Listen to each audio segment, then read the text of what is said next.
winning a world title in the UFC is amazing. Doesn't matter who you beat to become the world champion. You're forevermore a UFC world champion. But just like when Conor McGregor beat Jose Aldo, who hadn't been beaten 10 years, there was a different, okay, this is legit. I get the same opportunity to fight the number one pound for pound fighter on the planet, a man who is on a record setting.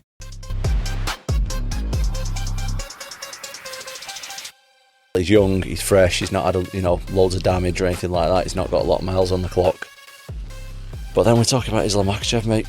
In my opinion, pound for pound number one, or in the argument at the minute for that. Once he gets hold of you, you're done. He's got that left head kick. People are saying, there's reports across the board, he's the strongest person that people have ever fought.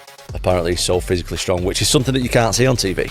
Well, just from a wrestling perspective? Yeah, I think that's something that you can't really see.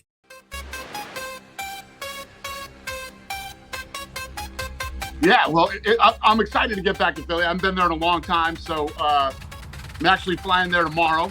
And Islam Makhachev, if he wins this fight, he breaks Anderson Silva's record for most title defenses. And obviously, as tough as he is, Ian Garry is tough to take down, great striking. If he can stay standing, he's going to give Islam a hell of a night.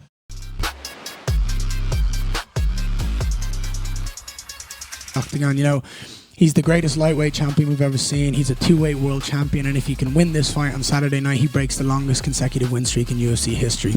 On my side, I'm trying to achieve the dream that I had as a 16-year-old kid from Dublin, Ireland, of becoming the UFC champion. Not only that, I'm also, with a win, the most victorious Irishman in UFC history, and I break Conor McGregor's wins at the moment. So there's history on both sides of the octagon.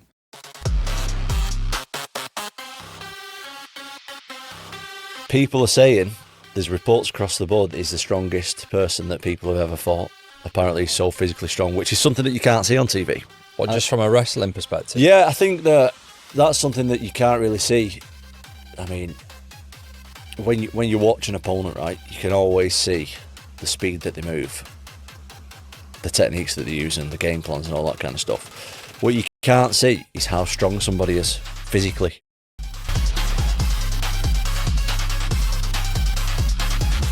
A lot of debate. We were even debating it here as you were walking in, where Islam stands if he wins. Obviously, he's got to get past Ian first, but there's a lot of discussion like, is this enough to be the greatest of all time? Are you looking at this as this is his moment to be the GOAT? I don't think about that stuff until the fight happens. I mean, when we see his performance on Saturday, let's see how it plays out. But obviously, breaking the record, you keep grinding, you keep fighting.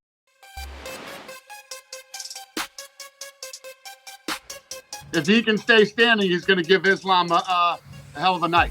When you're putting these cards together, it's Philadelphia. Those Johns are a little bit more rambunctious. Do you think about that with the style of fights for the Philadelphia people, or how do you kind of piece these cards together at this stage of your career? I love Philly fans. I'm a Celtics fan, so every time I go to Philly for Celtics games, they're the best.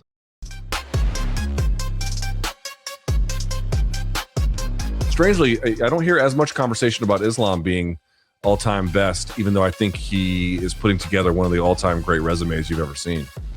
Yeah, it's interesting. I just counted it out. He has 6 title defenses, including obviously his lightweight run. But the interesting thing here is, compared to a lot of the other legends, and of course GSP came back and he won the middleweight belt against Bisping, but then kind of retired again, right?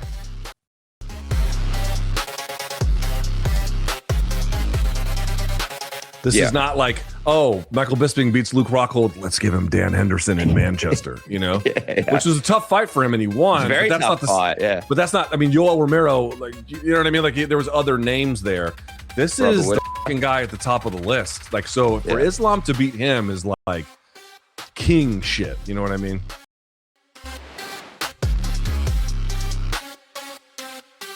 He's always pushing him away. Like, even now.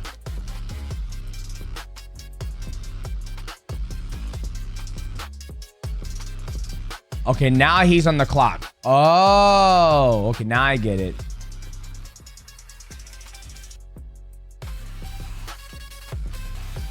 Nice shot. Great elevation.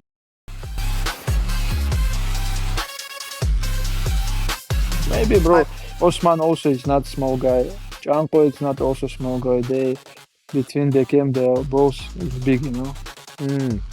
But you see some teammates, they fight each other, right? You know, John Jones versus Rashad Evans.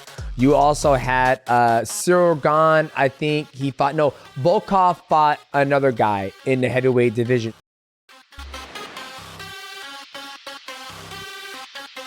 You had the whole thing shaved up. What are you talking about?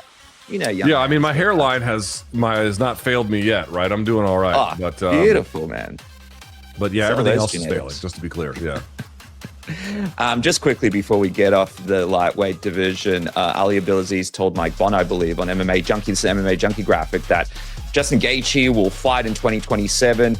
It has to be a massive fight. Now, correct me if I'm wrong, but do you believe down here into a new weight class and seeing how he will do, that we would lose if you brought two guys from down here to a weight class and then had them find each other. So ultimately, I want to say, I want to be consulted on this. I don't want Robert Whittaker to just go out and do a fight, which is exactly what he will do, because there is a very clear path to a world championship. It is so crystal clear. I think it was fun for me, especially when I was a kid. Today I can handle it. Sean Strickland, when he pulled Khamzat in after taking the championship from him, when he went to the post-fight presser and told everyone, I'm trying to sell fights.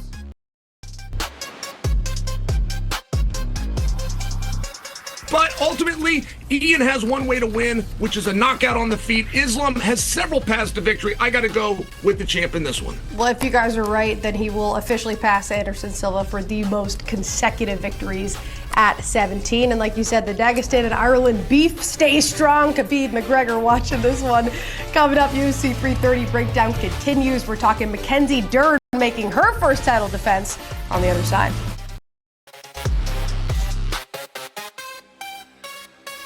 And then at the end, I'll go through just their general picks, but not as in depth. So I wanted to give you guys kind of a picture of how AI is predicting this title fight coming up here on August 15th in Philly. All right, let's click on it here. So if we go here, we're going to start first with signals.